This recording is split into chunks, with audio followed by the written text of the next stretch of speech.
סיפורי הזוועה אומרים הכל עליהם, וסיפורי הגבורה אומרים הכל עלינו. והגבורה הזאת תנצח. Mr. Secretary, your visit is another tangible example of America's unequivocal support for Israel. Hamas has shown itself to be an enemy of civilization. The massacring of young people in an outdoor music festival, the butchering of entire families, the murder of parents in front of their children and the murder of children in front of their parents, the burning of people alive, the beheadings, the kidnappings of a young boy, not only kidnapped,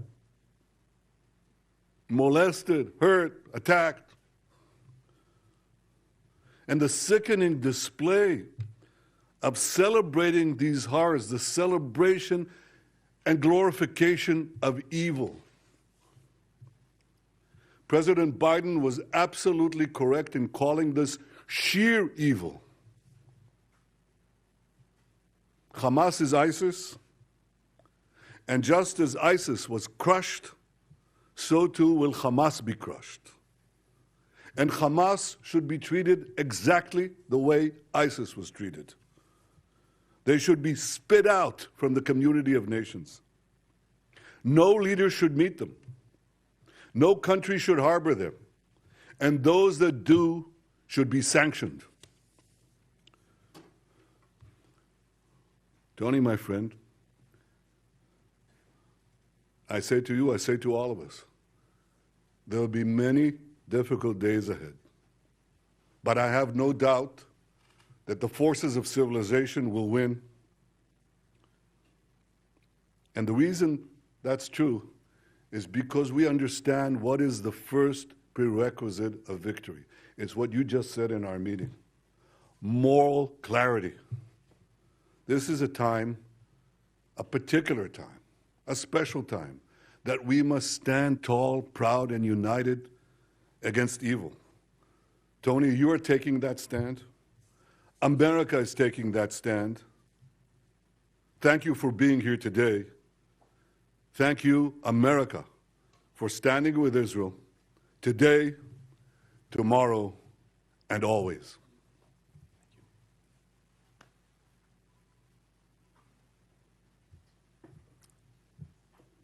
Mr. Prime Minister, I'm grateful to be back in Israel in this incredibly difficult moment for this nation, but in fact, for the entire world.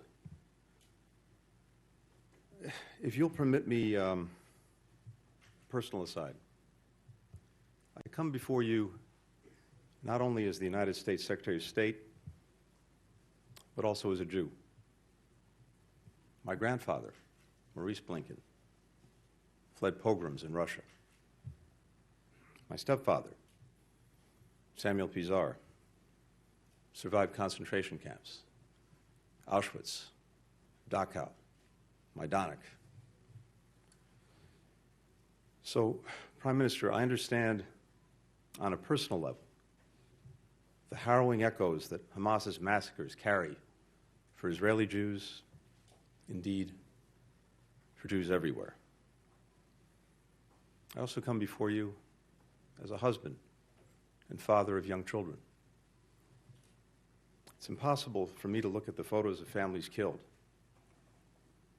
such as the mother, father, and 3 small children murdered as they sheltered in their home in Kibbutz near Oz, and not think of my own children. This was just one of Hamas's countless acts of terror.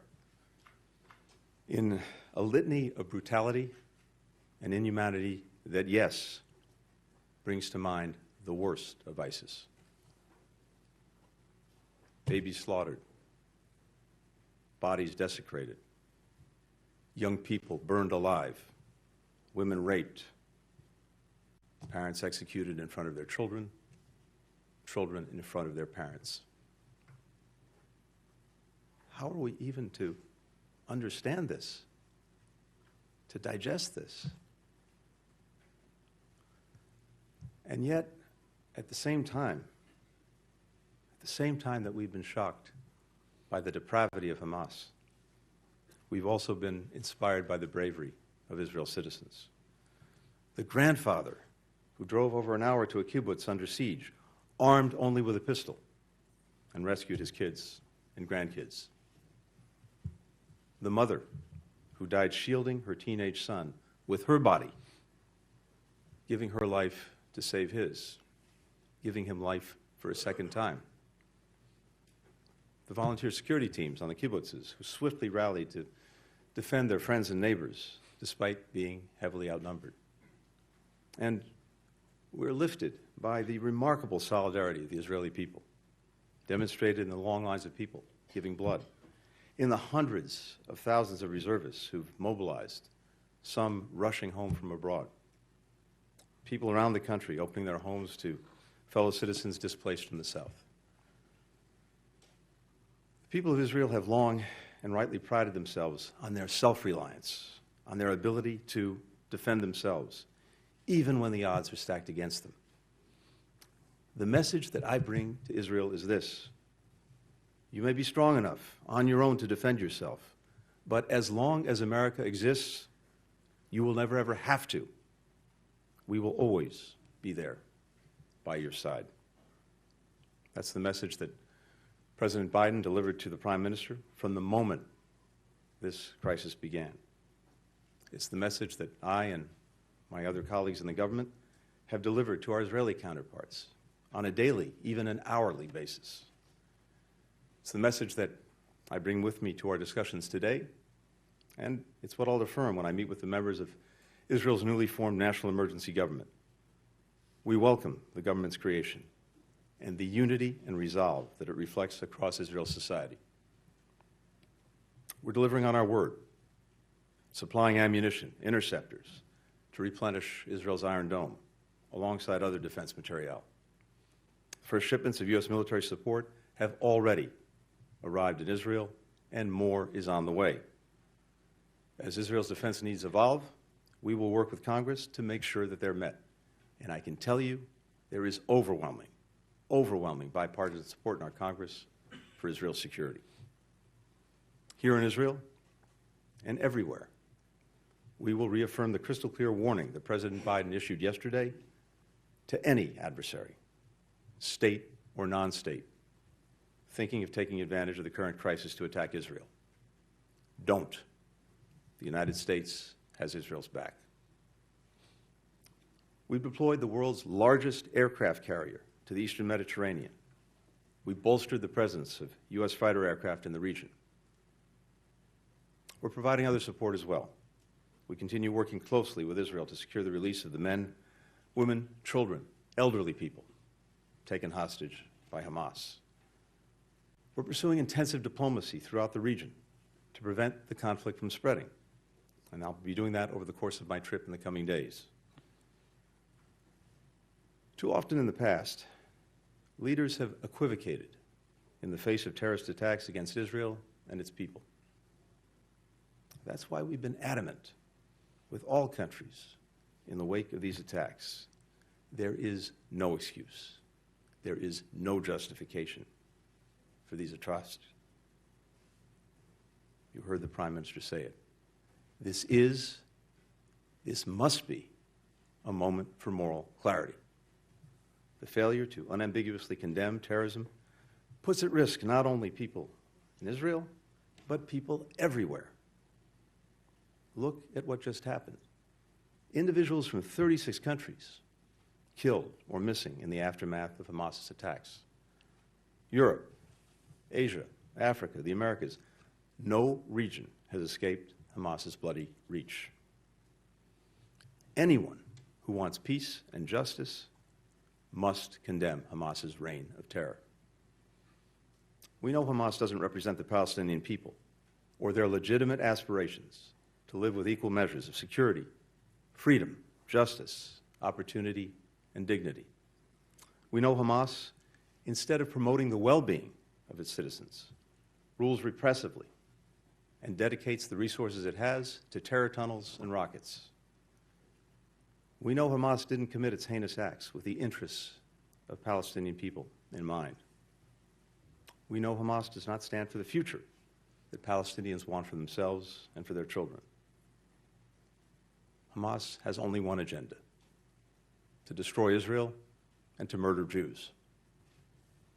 No country can or would tolerate the slaughter of its citizens, or simply return to the conditions that allowed it to take place. Israel has the right, indeed the obligation, to defend itself and to ensure that this never happens again. As the Prime Minister and I discussed, how Israel does this matters. We democracies distinguish ourselves from terrorists by striving for a different standard, even when it's difficult, and holding ourselves to account when we fall short. Our humanity, the value that we place on human life and human dignity, that's what makes us who we are. And we count them among our greatest strength. That's why it's so important to take every possible precaution to avoid harming civilians. And that's why we mourn the loss of every innocent life. Civilians of every faith, every nationality who've been killed. Tragically, the number of innocent lives claimed by Hamas's heinous attacks continues to rise. Among those, we now know that at least 25 American citizens were killed. We join families in Israel, in the United States, around the world, in mourning their immeasurable loss. Nearly 15 years ago, my stepfather, who I alluded to earlier, Samuel Pizar, came here to Yad Vashem to perform the mourner's prayer that he wrote to accompany Leonard Bernstein's Third Symphony, Kaddish. Reflecting on the unspeakable horrors that he'd endured as a boy in the Nazi concentration camps, he wrote that man, though created in your image and endowed with the freedom to choose between good and evil, remains capable of the worst as of the best, of hatred as of love, of madness as of genius. In this moment, where evil, hatred, and madness have once more taken so many innocent lives, we must stand together, resolved to confront what is worst among humanity with what is best. We must provide an alternative to the vision of violence and fear, nihilism and terror presented by Hamas. That is what the United States will do, standing with Israel, working together with its people, and all those in this region who remain committed to the vision of a more peaceful, more integrated, a more secure, a more prosperous Middle East. Thank you very much.